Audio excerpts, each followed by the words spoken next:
Assalamualaikum warahmatullahi wabarakatuh. Selamat malam Pak Sparta, selamat malam teman-teman semua. Kami dari kelompok 3 akan membahas tentang liquidity risk. Yang kelompok 3 terdiri dari saya sendiri, Nur Aziza, dengan NIM 2020-12-11053, ada Askia Rifda Aulia dengan NIM 2020-12-11055, ada Eka Setiawati dengan NIM 2020-12-11056, dan Nadia Akfa Nabila dengan NIM 2020-12-11065.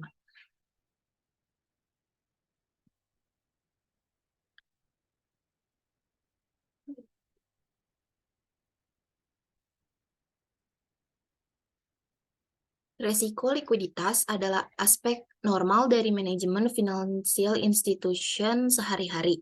Misalnya, DI harus mengelola likuiditas sehingga mereka dapat membayar tunai karena pemegang simpanan meminta penarikan dana mereka.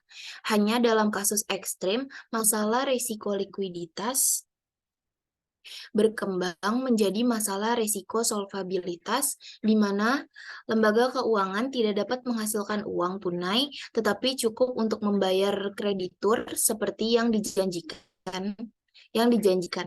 Pada materi ini akan mengidentifikasi penyebab risiko likuiditas di sisi kewajiban neraca LK serta di sisi aset, serta membahas metode yang digunakan untuk mengukur ekspor resiko likuiditas LK dan konsekuensi dari resiko likuiditas ekstrim, seperti deposit atau pengurusan liabilitas dan pencairan, dan memeriksa mekanisme pengaturan yang diberlakukan untuk meringankan masalah likuiditas dan mencegah pencairan LK.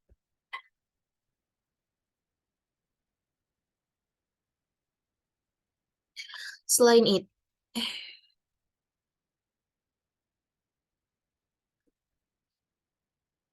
Selain itu, beberapa LK lebih terekspos terhadap risiko likuiditas dibandingkan LK lainnya.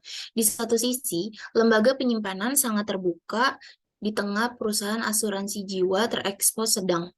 Dan di sisi ekstrim lainnya, reksadana, dana lindung nilai, dana pensiun, dan perusahaan asuransi kecelakaan properti memiliki ekspor yang relatif rendah. Namun, LK ini tentu saja menghadapi beberapa resiko likuiditas. Meskipun fokus pembahasannya adalah resiko likuiditas di lembaga penyimpanan. Kami juga akan membahas aspek unik resiko likuiditas di jenis lembaga lain. Kotak perspektif industri menunjukkan beberapa masalah yang dipertimbangkan JP Morgan Chase dalam mengevaluasi resiko likuiditasnya. Saat membaca bab ini, kita akan melihat banyak tindakan yang dijelaskan dan dimasukkan sebagai bagian dari strategi manajemen resiko likuiditas JP Morgan. Yang pertama ada penyebab resiko likuiditas.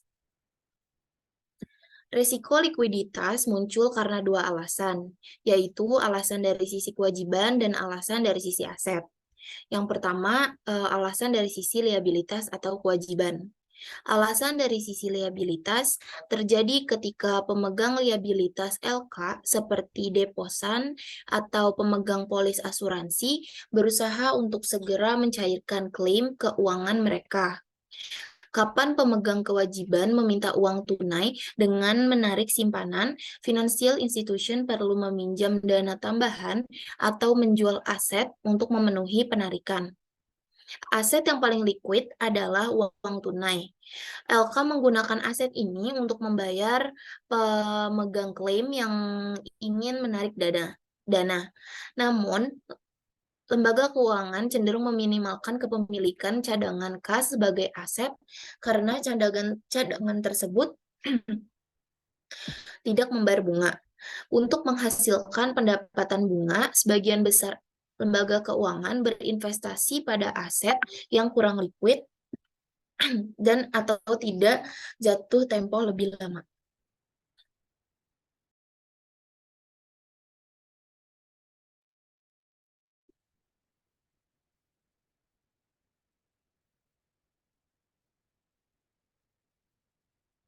Sementara sebagian besar aset pada akhirnya dapat diubah menjadi uang tunai untuk beberapa aset. Hal ini biasanya dapat dilakukan dengan biaya tinggi ketika aset tersebut harus segera dilikuidasi. Harga yang harus diterima pemegang aset untuk segera dijual mungkin jauh lebih rendah daripada yang akan diterimanya dengan cakrawala yang lebih panjang untuk menegosiasikan penjualan. Dengan demikian, beberapa aset hanya dapat dilikuidasi pada harga rendah, harga obral sehingga mengancam solvabilitas finansial institution. Sebagai alternatif, daripada melikuidasi aset, lembaga keuangan dapat membeli atau meminjam dana tambahan. Yang kedua, ada alasan dari sisi aset. Penyebab kedua, risiko likuiditas adalah risiko likuiditas sisi aset, seperti kemampuan mendanai pelaksanaan komitmen pinjaman di luar neraca. Komitmen pinjaman memungkinkan pelanggan untuk meminjam atau mengambil dana dari lembaga keuangan selama periode komitmen sesuai permintaan. Ketika peminjam menarik komitmen pinjamannya, lembaga keuangan harus segera mendanai pinjaman di neraca. Ini menciptakan permintaan akan likuiditas. Seperti halnya dengan penarikan liabilitas. Lembaga keuangan dapat memenuhi kebutuhan likuiditas seperti itu dengan menghabiskan aset kasnya, menjual aset liquid lainnya, atau meminjam dana tambahan. Namun, mengganti simpanan dengan dana yang dibeli mungkin juga mahal karena dana yang dibeli akan diperoleh dengan tingkat bunga yang relatif lebih tinggi daripada yang dibayarkan pada simpanan yang hilang. Untuk menganalisis tingkat kepentingan yang berbeda dari risiko likuiditas di seluruh lembaga keuangan, selanjutnya yang dilakukan adalah mempertimbangkan masalah risiko likuiditas, asuransi, dan reksadana dan dana pensiun. Selanjutnya, risiko likuiditas pada lembaga penyimpanan. Risiko likuiditas di sisi liabilitas. Neraca lembaga penyimpanan atau DI biasanya memiliki sejumlah besar kewajiban jangka pendek seperti giro dan rekening transaksi lainnya yang mendanai aset jangka panjang. Rekening giro, rekening deposito, pasar uang atau MMDA, dan rekening transaksi lainnya adalah kontrak yang memberikan pemegang hak untuk mengembalikan klaim mereka ke DI pada hari tertentu dan meminta pembayaran secara dari nilai nominal klaim deposito mereka secara tunai.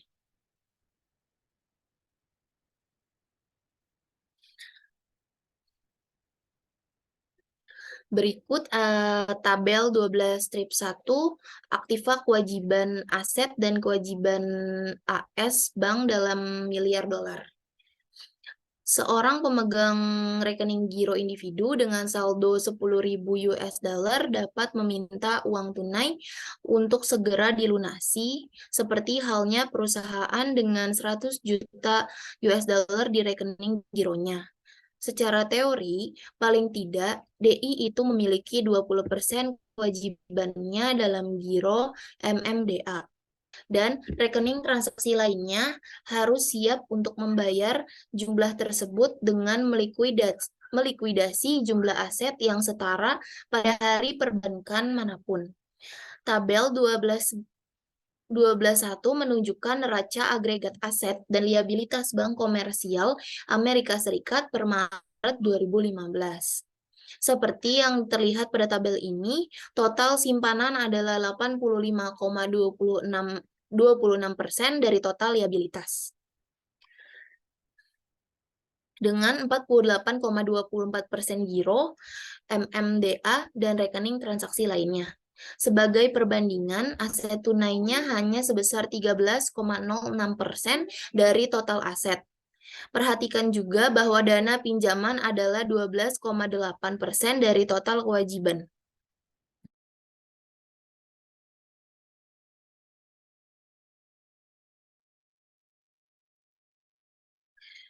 Pada kenyataannya, lembaga penyimpanan mengetahui bahwa biasanya hanya sebagian kecil dari simpanannya yang akan ditarik pada hari tertentu. Sebagian besar giro bertindak sebagai konsumen endapan inti secara harian, menyediakan sumber dana tabungan dan deposito berjangka yang relatif stabil atau jangka panjang untuk DI. Selain itu, penarikan penyimpanan sebagian dapat diimbangi dengan masuknya penyimpanan baru dan pendapatan yang dihasilkan dari aktivitas di dalam dan di luar neraca DI. Manajer DI harus memantau hasil penarikan setoran bersih atau pengurusan setoran bersih. Secara khusus, dari waktu ke waktu, seorang manajer DI biasanya dapat memprediksi dengan tingkat akurasi yang baik distribusi probabilitas dari saluran deposit bersih atau perbedaan antara penarikan deposit dan penambahan deposit pada hari perbankan normal tertentu. Berikut gambar 12.1 distribusi net saluran deposit. Di sini ada panel A dan panel B. Pertimbangkan dua kemungkinan distribusi yang ditunjukkan pada gambar 12.1. Pada panel A dari gambar 12.1, distribusi diasumsikan sangat memuncak pada tingkat penarikan deposit bersih sebesar 5%. Ini memperkirakan sekitar 5% dari dana deposit bersihnya akan ditarik pada hari tertentu dengan probabilitas tertinggi. Asumsikan juga bahwa distribusi memiliki standar deviasi 1%. Jika distribusinya normal, kita dapat menyatakan dengan keyakinan 95% bahwa tingkat penarikan deposito akan berada di antara 3% dan 7%, yaitu plus atau minus dari dua standar deviasi. Sedangkan di panel A memiliki rata-rata atau diharapkan penguasaan positif bersih pada simpanan, sehingga dana simpanan baru dan arus kas lainnya diharapkan tidak cukup untuk mengimbangi penarikan simpanan. Sisi kewajiban neracanya berkontraksi. Distribusi probabilitas deposit drain akan berada pada titik di sebelah kiri 0, terlihat sebesar minus 2%. Pada panel B, gambar 12.1, di mana distribusi aliran simpanan bersih memuncak pada minus 2%, atau financial institution menerima arus kas masuk bersih dengan probabilitas tertinggi. DI dapat mengelola pengurusan simpanan dengan dua cara utama. Yang pertama, manajemen likuiditas yang dibeli dan atau memanajemen likuiditas yang disimpan. Secara tradisional, manajer DI mengandalkan manajemen likuiditas yang disimpan sebagai mekanisme utama manajemen likuiditas. Saat ini, banyak DI, terutama bank tersebar dengan akses ke pasar uang dan pasar non-deposit lainnya untuk dana mengandalkan manajemen likuiditas atau liabilitas yang dibeli untuk menghadapi resiko kekurangan kas. Berikut pada tabel 12.2 yaitu pengaruh net pengurangan deposit aktif lembaran saldo dalam jutaan dolar. Yang pertama ada manajemen likuiditas yang dibeli. Manajer DI yang membeli likuiditas beralih ke pasar untuk dana yang dibeli, seperti pasar dana federal dan atau pasar perjanjian pembelian kembali yang merupakan pasar antar bank untuk meminjam jangka pendek. Untuk pinjaman jangka pendek. Sebagai alternatif, manajer DI dapat menerbitkan tambahan sertifikat deposito berjangka tetap atau bahkan menjual beberapa surat berharga dan obligasi. Misalnya tabel 12.2, panel A menunjukkan neraca DI terdapat sebelum dan sesudah pengurusan deposit sebesar 5 juta US dollar selama jumlah total dana yang diperoleh sama dengan 5 juta. DI pada tabel 12.2 dapat sepenuhnya mendanai pengurusan setoran bersihnya. Sparta izin break Eisen ya.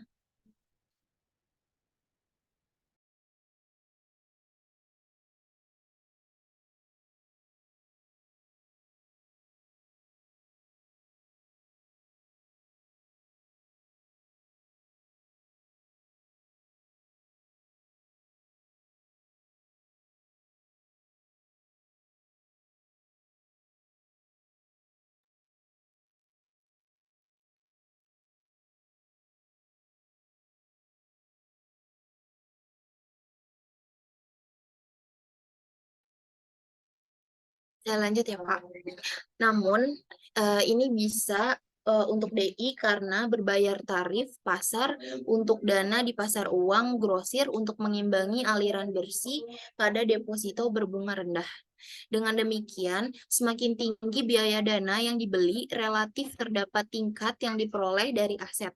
Semakin kurang menarik pendekatan manajemen likuiditas ini.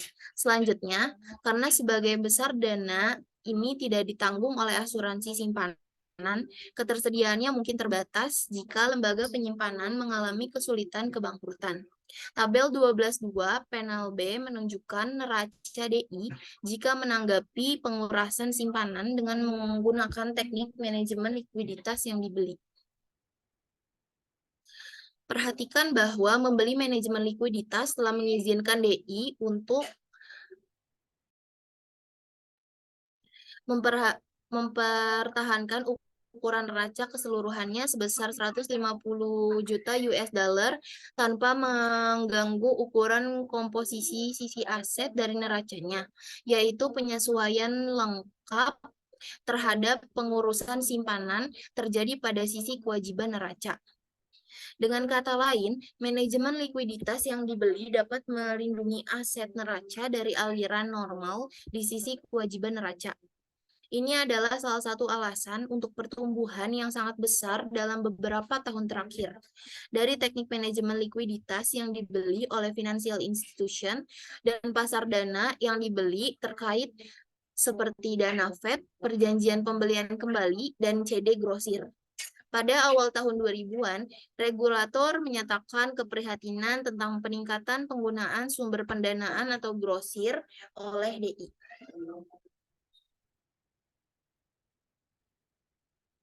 Yang kedua, manajemen likuiditas tersimpan. Untuk memenuhi pengurusan deposit bersih dengan membeli likuiditas di pasar uang grosir, DI dapat menggunakan manajemen likuiditas yang disimpan. Artinya, financial institution bisa melikuidasi sebagian asetnya, memanfaatkan likuiditas yang tersimpan. Secara tradisional, DI Amerika Serikat hanya menyimpan cadangan kas di Federal Reserve dan di brankas mereka untuk tujuan ini. Federal Reserve menetapkan persyaratan cadangan minimum untuk cadangan kas yang harus dimiliki bank. Meski demikian, DI masih cenderung menyimpan cadangan kas lebih dari jumlah minimum yang dibutuhkan untuk memenuhi pengurasan likuiditas. Yang kedua, manajemen likuiditas tersimpan.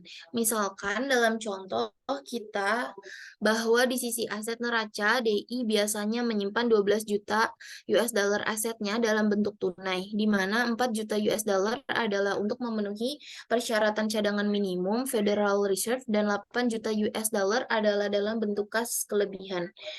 Kami menggambarkan situasi sebelum net drain kewajiban pada tabel 12.3 panel A. Saat deposan menarik deposito sebesar 5 juta US dollar, DI dapat memenuhinya secara langsung dengan menggunakan kelebihan kas yang disimpan di brankasnya atau ditahan di deposito DI lain atau di Federal Reserve. Jika pengurangan sebesar 5 juta US dollar dalam kewajiban simpanan dipenuhi dengan pengurangan sebesar 5 juta US dollar dalam aset kas yang dipegang oleh DI, neracanya akan seperti yang ditunjukkan pada tabel 12.3 panel B.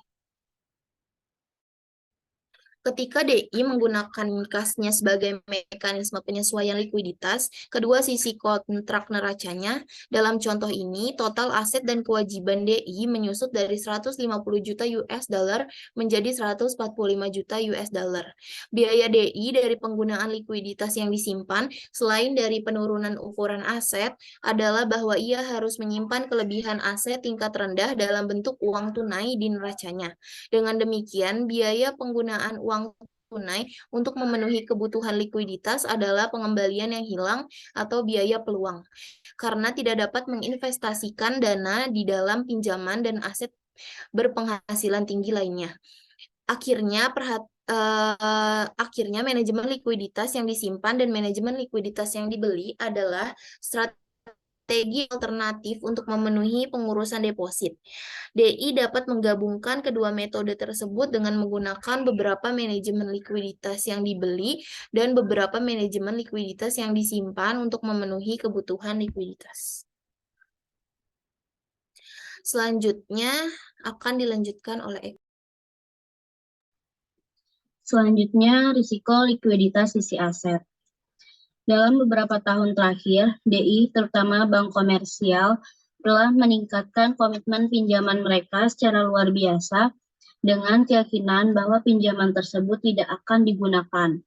Komitmen pinjaman yang belum digunakan untuk kas meningkat dari 529,4% pada tahun 1994 menjadi 1014,6% pada bulan Oktober 2008, sebelum jatuh kembali ke 608,6% selama krisis keuangan.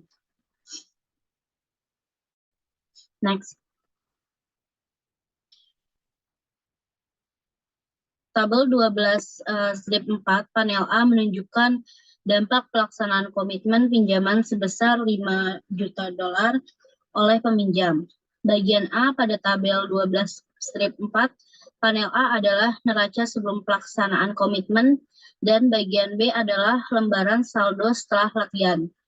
Pelaksanaan komitmen pinjaman berarti bahwa DI perlu segera memberikan 5 juta dolar dalam bentuk pinjaman kepada peminjam.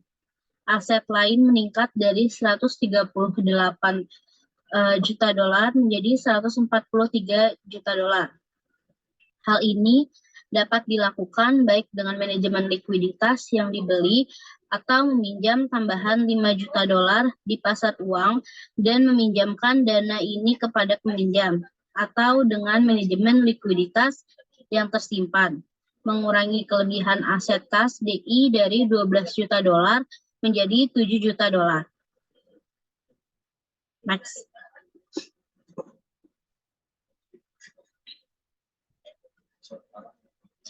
Tipe lain dari risiko likuiditas sisi aset muncul dari portofolio investasi financial institution. Secara khusus, perubahan suku bunga yang tidak terduga dapat menyebabkan nilai portofolio investasi berfluktuasi secara signifikan. Jika suku bunga meningkat, nilai portofolio sekuritas investasi turun dan kerugian besar dalam nilai portofolio dapat terjadi. Selanjutnya, ada risiko likuiditas di pasar tertentu akan memburuk karena pedagang pasar ingin menjual dan tidak ada yang mau membeli. Dikatakan bahwa perkembangan teknologi dan lainnya telah menyebabkan peningkatan yang stabil dalam likuiditas pasar keuangan. Namun hal ini patut dipertanyakan karena ada kecenderungan yang meningkat ke arah perilaku kawanan, di mana sebagian besar pedagang ingin melakukan jenis perdagangan yang sama, seperti penjualan pada waktu tertentu. Selama aksi jual, likuiditas mengering dan sekuritas investasi hanya dapat dijual dengan harga obral. Hasilnya adalah penurunan nilai portofolio investasi dan peningkatan risiko likuiditas bagi financial institution. Next.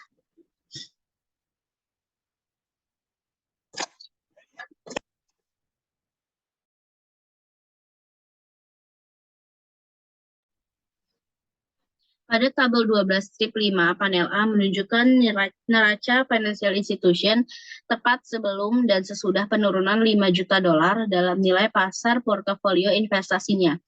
Selain kerugian nilai ekuitas, financial institution harus mendanai kerugian nilai 5 juta dolar di neraca sehingga permintaan pinjaman dan penarikan deposito dapat dipenuhi. Financial institution harus mengganti kerugian nilai portofolio investasi. Hal ini dapat dilakukan baik dengan manajemen likuiditas yang dibeli atau meminjam tambahan 5 juta dolar dalam bentuk deposito atau dana yang dibeli, atau dengan manajemen likuiditas yang disimpan atau membeli aset tambahan sebesar 5 juta dolar. Panel B dari 12/5 menunjukkan pengaruh kedua strategi ini pada neraca. Dalam kedua kasus tersebut, FI telah kehilangan ekuitas sebesar 5 juta dolar. Next. Selanjutnya mengukur exposure risiko likuiditas DI. Cara pertama untuk mengukur exposure risiko likuiditas adalah dengan menentukan kesenjangan pembiayaan DI. Seperti yang telah kita bahas sebelumnya, meskipun deposan dapat menarik dana mereka segera, mereka tidak melakukannya dalam keadaan normal. Rata-rata sebagian besar giro bertahan di DI untuk jangka waktu yang cukup lama, seringkali 2 tahun atau lebih. Oleh karena itu, seorang manajer DI sering menganggap basis simpanan rata-rata termasuk giro sebagai sumber dana inti yang dari waktu ke waktu dapat mendanai jumlah pinjaman rata-rata DI. Next.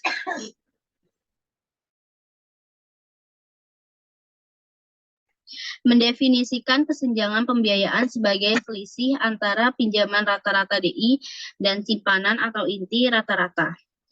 Kesenjangan pembiayaan sama dengan rata-rata pinjaman dikurang rata-rata simpanan. Jika kesenjangan pembiayaan ini positif, DI harus mendanainya dengan menggunakan kas atau aset likuid dan atau meminjam dana di pasar uang. Dengan demikian, kesenjangan pembiayaan sama dengan minus aset likuid plus dana pinjaman. Kita dapat menulis hubungan ini sebagai selisih pembiayaan plus aset likuid sama dengan kebutuhan pembiayaan atau dana pinjaman. Next.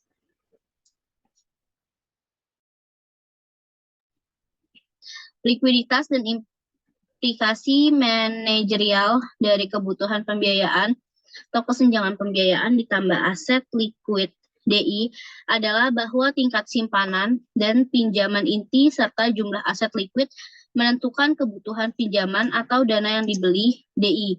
Secara khusus, semakin besar celah pembiayaan dan kepemilikan aset likuid DI, semakin besar jumlah dana yang dibutuhkan untuk meminjam di pasar uang dan semakin besar exposure-nya terhadap masalah likuiditas dari ketergantungan tersebut. Next. Selanjutnya, sumber dan penggunaan likuiditas. Risiko likuiditas DI timbul dari pelaksanaan bisnis yang sedang berlangsung, seperti penarikan simpanan atau dari permintaan pinjaman baru, dan kebutuhan selanjutnya untuk memenuhi permintaan tersebut melalui likuidasi aset atau meminjam dana.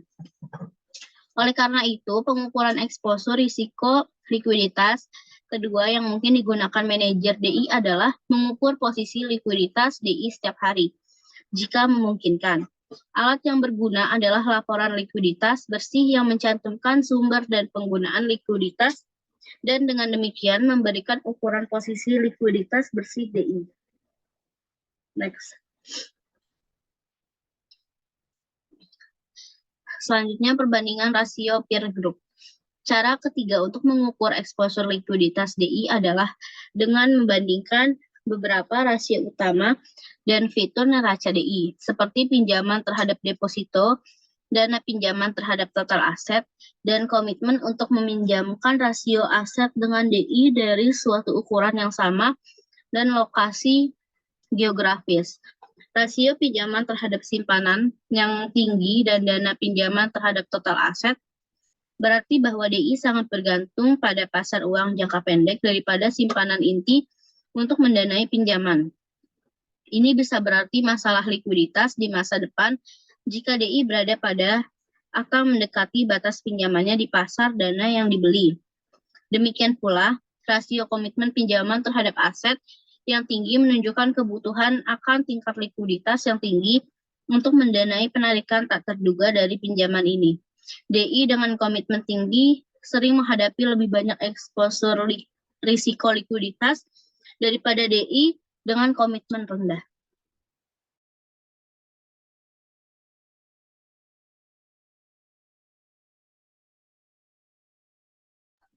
Indeks likuiditas dikembangkan oleh Jim Pierce di Federal Reserve. Indeks ini mengukur potensi kerugian yang dapat diderita financial institution, pelepasan aset secara tiba-tiba, atau penjualan habis-habisan, dibandingkan dengan jumlah yang akan diterima pada nilai pasar wajar yang ditetapkan dalam kondisi pasar atau penjualan normal, yang mungkin memakan waktu lama sebagai hasil dari proses pencarian dan penawaran yang cermat.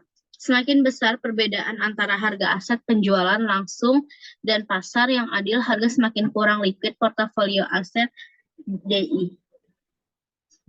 Next. Tindakan risiko likuiditas baru yang diterapkan oleh bank untuk menyelesaikan internasional. Selama krisis keuangan, banyak DI berjuang untuk menjaga kecukupan likuiditas. Memang diperlukan bantuan likuiditas yang luar biasa dari bank sentral untuk menjaga sistem keuangan. Bahkan dengan dukungan ekstensif ini, sejumlah DI gagal atau dipaksa melakukan merger. Menyadari perlunya DI untuk meningkatkan manajemen risiko, likuiditas mereka, dan mengendalikan eksposur risiko likuiditas mereka, Komite Basel Bank for International Settlement untuk pengawasan perbankan mengembangkan 2 standar peraturan baru untuk pengawasan risiko likuiditas. Next. Standar tersebut dimaksudkan untuk meningkatkan alat, metrik, dan tolak ukur yang dapat digunakan pengawas untuk menilai ketahanan bantalan likuiditas bank dan membatasi setiap kelemahan dalam profil maturitas likuiditas. Keragaman sumber pendanaan dan praktik stress testing, 2 rasio likuiditas baru yang harus dipertahankan oleh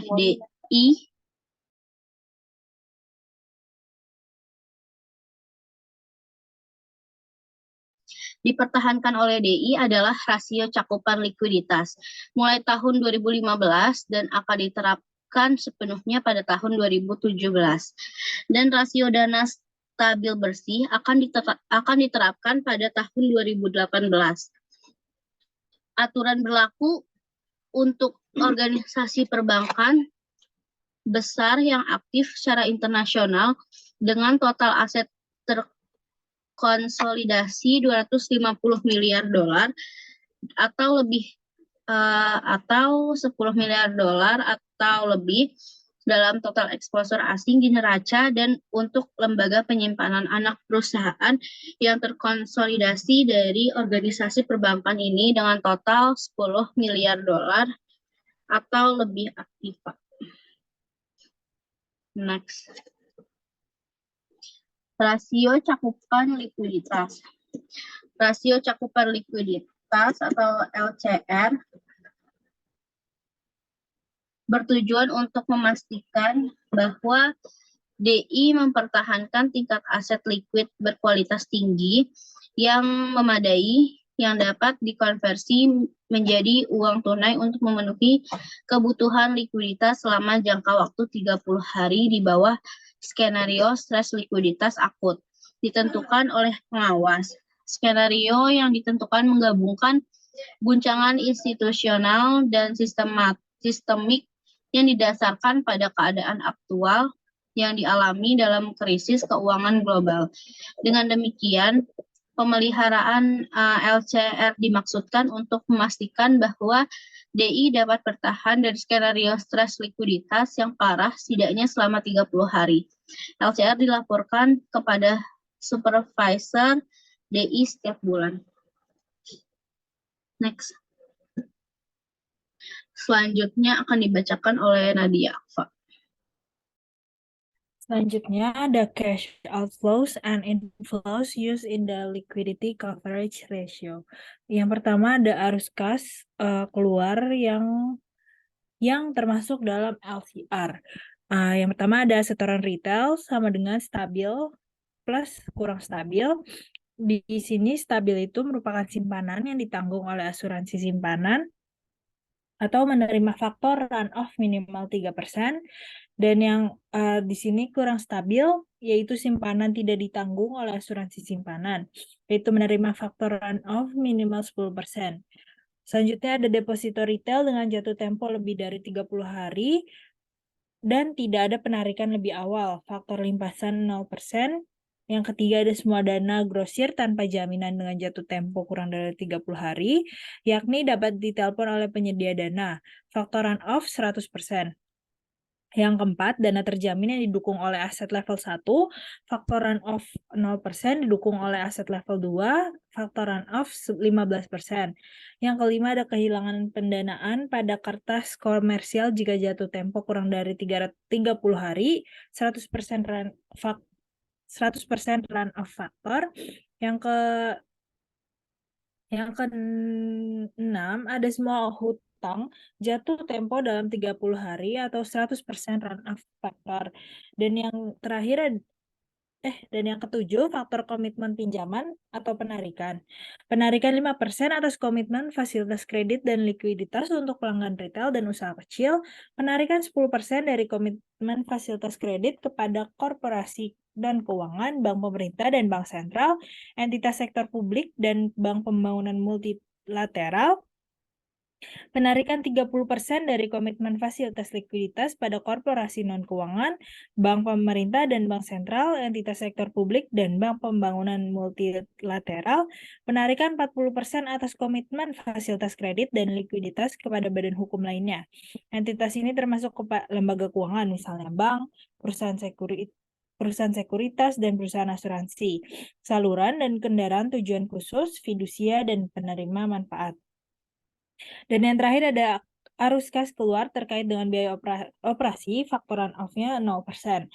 Selanjutnya ada arus kas masuk yang termasuk dalam LCR. Yang pertama, hanya sertakan arus masuk untuk sumber yang tidak diharapkan default dalam 30 hari ke depan. Yang kedua, ada terdapat batas 75% pada arus masuk yang memenuhi arus keluar, sehingga DI tidak hanya mengandalkan arus masuk untuk likuiditas. Yang ketiga, asumsikan bahwa tidak ada fasilitas kredit pada bank lain yang dapat ditarik atau 0% arus masuk.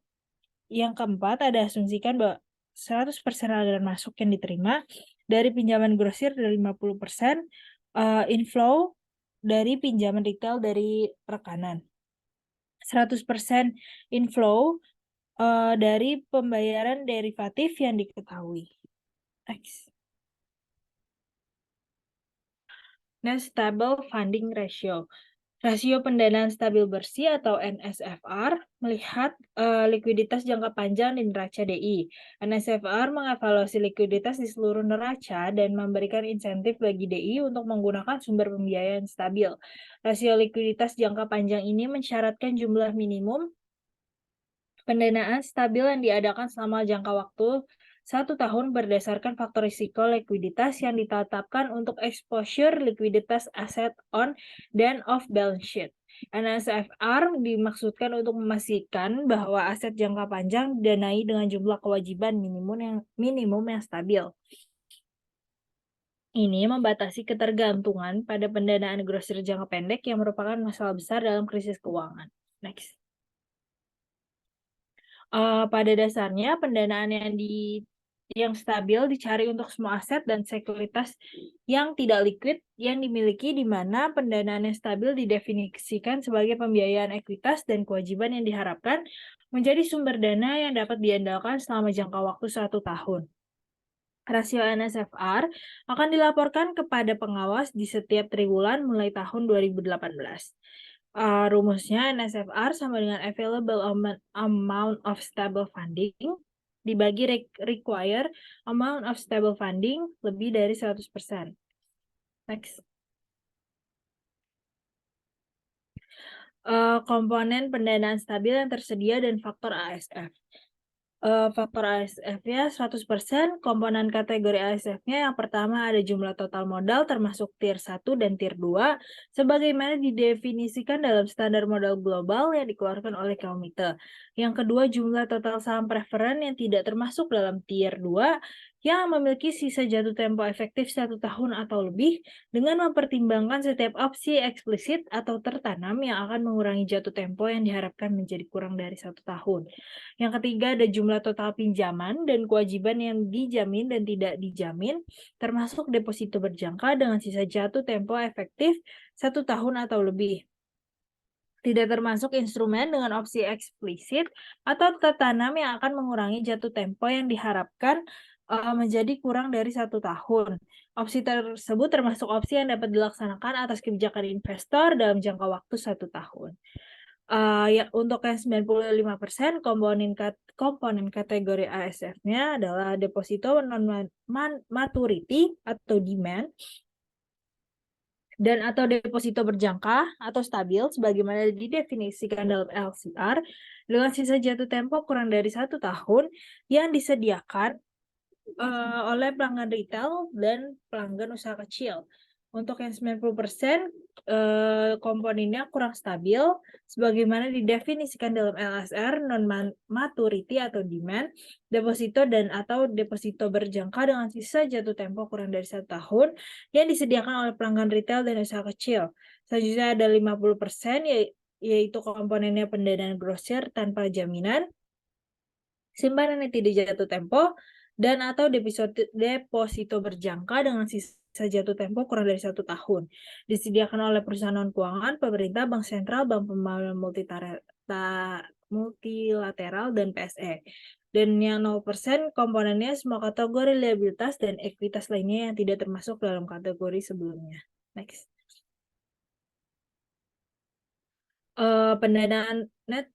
Pendanaan stabil yang tersedia atau pembilang rasio meliputi yang pertama modal bank, yang kedua saham preferen dengan jatuh tempo lebih dari 1 tahun, yang ketiga liabilitas yang jatuh tempo lebih dari 1 tahun, yang keempat porsi simpanan retail, dan simpanan grosir yang diharapkan tetap berada di bank selama periode tekanan istimewa.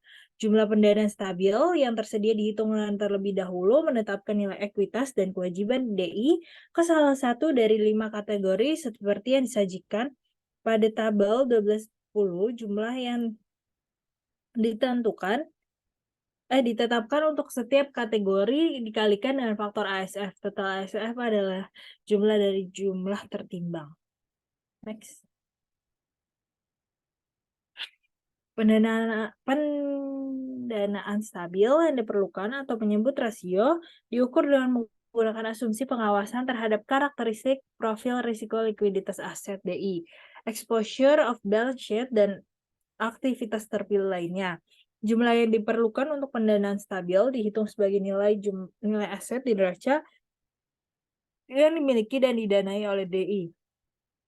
Dikalikan dengan faktor pendanaan stabil atau RSA tertentu yang diperlukan yang ditetapkan untuk setiap jenis aset tertentu ditambah jumlahnya aktivitas off balance sheet atau OBS atau potensi exposure likuiditas dikalikan dengan faktor RSF terkait. Di sini ada contoh soal net stable funding ratio. Rasio pendanaan stabil bersih untuk one bank dihitung sebagai $45 dikali 1%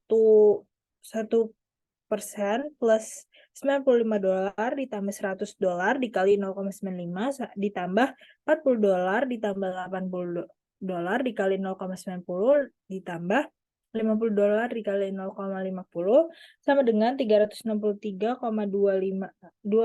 juta dolar, dan jumlah dana stabil yang dibutuhkan itu $10 dikali $15 dikali 0,0 ditambah $100 dikali 0,5 ditambah ditambah $75 dikali 0,15 ditambah $110 dikali 0,65 ditambah $85 dikali 0,50 ditambah 15 dikali 1 sama dengan 145,25 juta dolar. Rasio pendanaan stabil bersih itu berarti 363,25 juta dibagi 145,25 juta, yang berarti hasilnya 232,87%. Bank telah memenuhi persyaratan likuiditas berdasarkan NSFR. Next.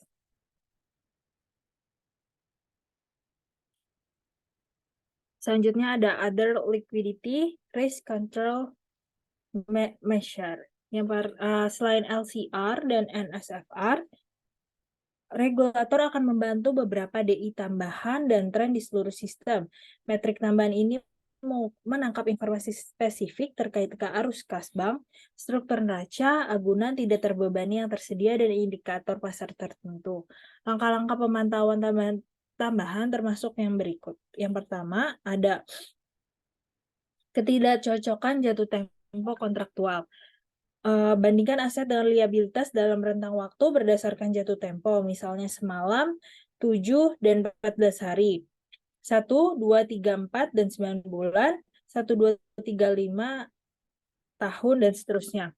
Data ketidakcocokan jatuh tempo harus diberikan kepada pengawas DI secara berkala. Identifikasi sumber-sumber pendanaan grosir yang kedua ada konsentrasi pendanaan. Identifikasi sumber-sumber pendanaan grosir yang sangat penting sehingga penarikan dana ini memicu masalah likuiditas. Selanjutnya ada aset tidak terbebani yang tersedia, identifikasi kuantitas dan karakteristik utama, termasuk denominasi mata uang dan lokasi dari aset bank yang tidak terbebani yang tersedia. Aset-aset ini berpotensi untuk digunakan sebagai agunan untuk mendapatkan tambahan pendanaan yang dijamin di pasar sekunder dan atau memenuhi syarat di bank sentral, dan dengan demikian berpotensi menjadi sumber tambahan likuiditas bagi bank. Selanjutnya ada LCR menurut mata uang signifikan. Pantau LCR dalam mata uang yang signifikan, hal ini akan memungkinkan DI dan supervisor untuk melacak potensi masalah ketidakcocokan mata uang yang dapat muncul. Dan yang terakhir, alat pemantau terkait pasar. Pantau data pasar berfrekuensi tinggi atau termasuk data pasar dan informasi di sektor keuangan dengan sedikit atau tanpa jeda waktu. Langkah-langkah tersebut dapat digunakan sebagai indikator peringatan dini dalam memantau potensi likuiditas perbankan. Next. Selanjutnya ada liquidity planning. Sebagaimana tersirat dari rasio likuiditas baru BIS, perencanaan likuiditas merupakan komponen kunci dalam mengukur dan mampu menghadapi resiko likuiditas dan biaya terkait. Secara khusus, perencanaan likuiditas memungkinkan manajer membuat keputusan prioritas pinjaman yang penting sebelum masalah likuiditas muncul. Perencanaan tersebut dapat menurunkan biaya dana dengan menentukan bauran pendanaan yang optimal dan dapat meminimalkan jumlah kelebihan cadangan yang dimiliki DI. Next. Rencana likuiditas memiliki sejumlah komponen. Yang pertama, komponen pertama adalah penggambaran rincian dan tanggung jawab manajerial. Komponen kedua adalah daftar rinci penyedia dana yang memungkinkan besar akan menarik serta pola penarikan dana. Yang komponen ketiga, identifikasi besarnya potensi simpanan dan penarikan dana dalam berbagai rentang waktu di masa depan. Komponen keempat adalah menetapkan batasan internal pada pinjaman anak, perusahaan, dan cabang terpisah serta batasan untuk prem risiko yang dapat diterima untuk membayar di setiap pasar. Next.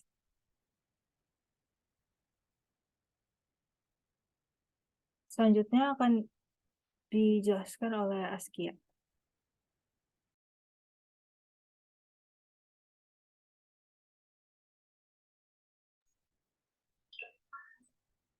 Dalam kondisi normal dan dengan perencanaan manajer yang tepat, baik penarikan simpanan bersih maupun pelaksanaan komitmen pinjaman tidak menimbulkan masalah likuiditas yang signifikan bagi BI. Karena ketersediaan dana pinjaman atau kelebihan cadangan kas cukup untuk memenuhi kebutuhan yang diantisipasi. Misalnya, bahkan di bulan Desember dan musim liburan, musim panas saat penarikan deposit bersih tinggi. DI mengantisipasi hal ini musiman efek dengan memegang cadangan kas berlebih yang lebih besar dari biasanya atau meminjam lebih dari normal di pasar uang grosir. Next.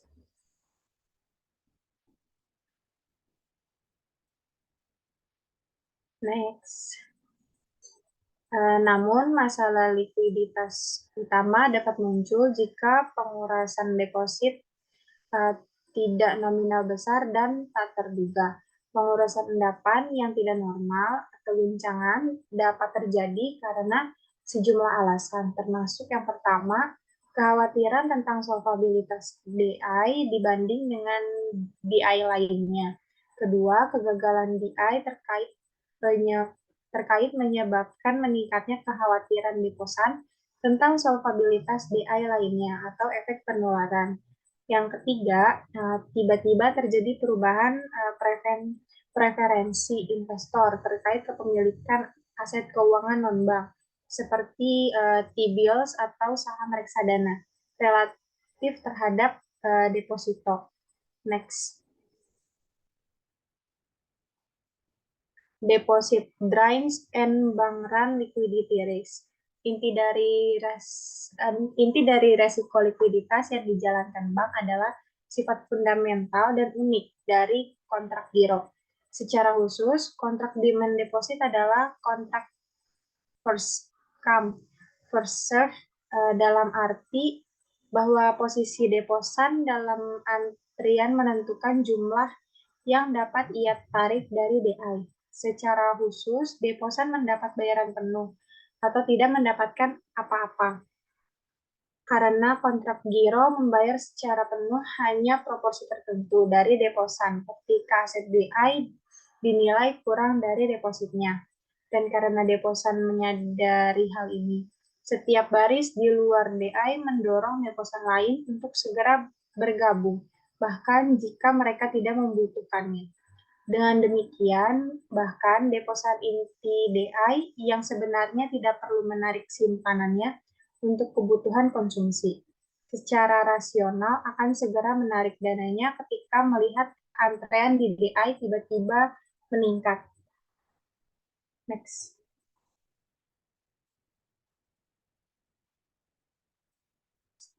Seiring berkembangnya bank run, permintaan untuk penarikan deposit bersih tumbuh. DI pada awalnya dapat memenuhi ini dengan mengurangi cadangan kasnya, menjual aset likuid atau siap dipasarkan seperti T-bills dan T-bonds, dan berusaha untuk meminjam pasar uang. Seiring meningkatnya intensitas bank run, lebih banyak deposan bergabung dengan jalur penarikan, dan krisis likuiditas berkembang. Secara khusus, DI merasa sulit jika bukan tidak mungkin untuk meminjam di pasar uang dengan harga berapapun. Juga, ia telah menjual semua aset likuid, uang tunai dan obligasi, serta pinjaman yang dapat dijual. Next. DI kemungkinan besar hanya menyisakan pinjaman yang relatif tidak likuid di sisi aset neraca untuk memenuhi klaim deposan atas uang tunai. Namun, pinjaman ini hanya dapat dijual atau dicairkan dengan diskon yang sangat besar dari nominalnya. DI yang perlu melikuidasi aset jangka panjang dengan harga jual cepat untuk memenuhi terus mengalirnya simpanan menghadapi kemungkinan kuat bahwa hasil dari penjualan aset tersebut tidak cukup untuk memenuhi permintaan kas deposan. Masalah likuiditas DI kemudian berubah menjadi masalah solvabilitas, artinya DI harus menutup pintunya. Next. Insentif bagi deposan untuk lari lebih dulu dan mengajukan pertanyaan kemudian menciptakan ketidakstabilan mendasar dalam sistem perbankan di mana DI yang sehat dapat didorong ke dalam kebangkrutan dan kegagalan oleh pengurasan deposan besar yang tidak terduga dan permintaan likuiditas. Ini terutama terjadi pada periode berjalan menular atau kepanikan bank ketika deposan kehilangan kepercayaan pada sistem perbankan secara keseluruhan dan terlibat dalam menjalankan semua DI dengan tidak mendiskriminasi secara material di antara mereka sesuai dengan kualitas aset mereka. Next. Bank runs the discount window and deposit insurance.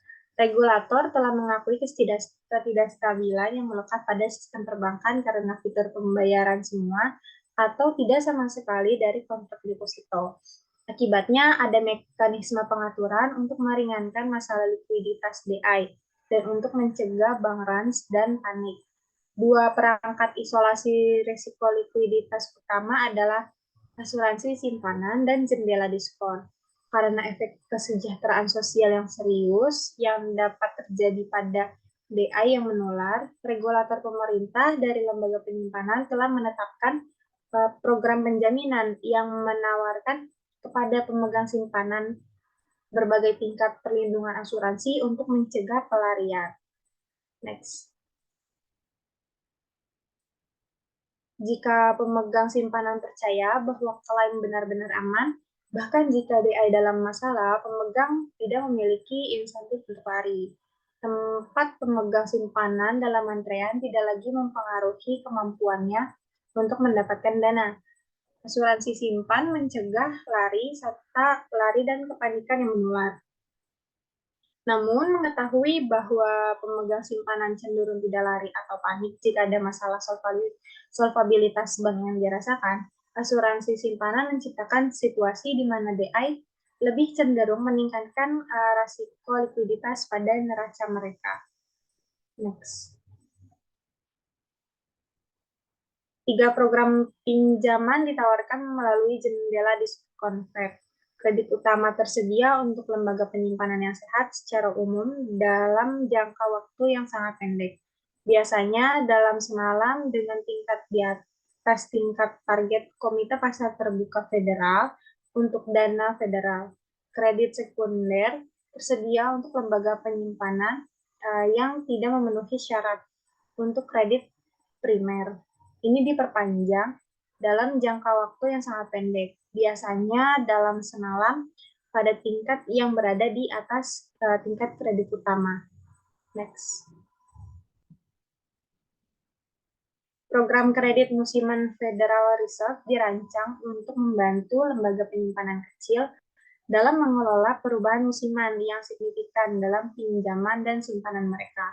Kredit musiman tersedia untuk lembaga penyimpanan yang dapat menunjukkan pola yang jelas dari perubahan intra-yearly yang berulang dalam kebutuhan pendanaan. Institusi yang memenuhi syarat biasanya terletak di daerah pertanian atau wisata. Next. Selanjutnya akan membahas resiko likuiditas pada lembaga keuangan jenis lainnya. Next. Yang pertama adalah life insurance company. Lembaga penyimpanan bukan satu-satunya LK yang terpapar resiko likuiditas atau mengalami nasabah. Seperti DI, perusahaan asuransi jiwa menyimpan cadangan kas dan aset likuid lainnya untuk memenuhi pembatalan polis dan kebutuhan modal kerja lainnya yang muncul selama penulisan asuransi. Pembatalan awal polis asuransi menyebabkan penanggung harus membayar tertanggung nilai pasrah dari kebijakan itu. Next. Dalam kegiatan bisnis normal, pendapatan premi dan pengembalian portofolio aset perusahaan asuransi cukup untuk memenuhi arus kas keluar yang diperlukan aset pemegang polis menguangkan atau menyerahkan polis mereka lebih awal. Sama halnya dengan DI, distribusi atau pola pendapatan premi dikurangi likuidasi pemegang polis biasanya dapat diperkirakan. Namun, ketika pendapatan premi tidak cukup untuk memenuhi penyerahan, perusahaan asuransi jiwa dapat menjual beberapa asetnya yang relatif liquid, seperti obligasi pemerintah. Dalam hal ini, obligasi berperan sebagai penyangga atau aset cadangan sumber likuiditas bagi penanggung. Next. Namun demikian, kekhawatiran tentang solvabilitas perusahaan asuransi dapat mengakibatkan hilangnya pendapatan premi baru atau pemegang polis yang ada berusaha untuk membatalkan polis mereka dengan mencairkan lebih awal. Untuk memenuhi permintaan uang tunai yang luar biasa, perusahaan asuransi jiwa dapat dipaksa untuk melikuidasi aset lain dalam portofolionya, seperti pinjaman hipotek komersial dan sekuritas lainnya, yang berpotensi dengan harga penjualan yang tinggi. Seperti DI, likuidasi aset paksa dapat mendorong perusahaan asuransi ke dalam kebangkrutan. Next. Di next aja. Lagi. Nah, yang kedua ada investment fund. Dana investasi seperti reksadana dan dana lindung nilai menjual saham sebagai kewajiban kepada investor dan menginvestasikan hasilnya dalam aset seperti obligasi atau ekuitas. Dana ini bersifat open end atau close end. Yang pertama, dana tertutup itu menerbitkan sejumlah saham tertentu sebagai kewajiban, kecuali dana penerbit memilih untuk membelinya kembali. Jumlah saham yang beredar itu tidak berubah. Yang kedua, ada dana terbuka, yaitu mereka dapat menerbitkan persediaan saham yang tidak terbatas kepada investor. Dana terbuka juga harus siap untuk membeli kembali saham yang diterbitkan sebelumnya dari investor dengan harga pasar saat ini untuk saham dana tersebut. Next. Harga di mana dana investasi terbuka siap untuk menjual saham baru atau menebus saham yang ada adalah nilai aktiva bersih atau NAB dari dana tersebut. NAB adalah nilai saat ini atau nilai pasar dari aset dana dibagi dengan jumlah saham dalam dana tersebut. Kesediaan dana investasi untuk menyediakan likuiditas instan kepada pemegang saham saat menginvestasikan dana dalam ekuitas, obligasi, dan instrumen jangka panjang lainnya dapat memaparkannya pada masalah likuiditas yang serupa dengan yang dihadapi bank, penghematan, dan perusahaan asuransi jiwa ketika jumlah penarikan meningkat ke tingkat tinggi yang tidak normal dan tidak terduga. Next. Memang dana investasi dapat mengalami likuiditas yang dramatis jika investor menjadi gugup tentang NAB aset reksadana. Namun, perbedaan mendasar dalam cara kontrak dana investasi dinilai dibandingkan dengan penilaian deposit DI, dan kontrak polis asuransi mengurangi insentif bagi pemegang saham dana untuk terlibat dalam pelarian.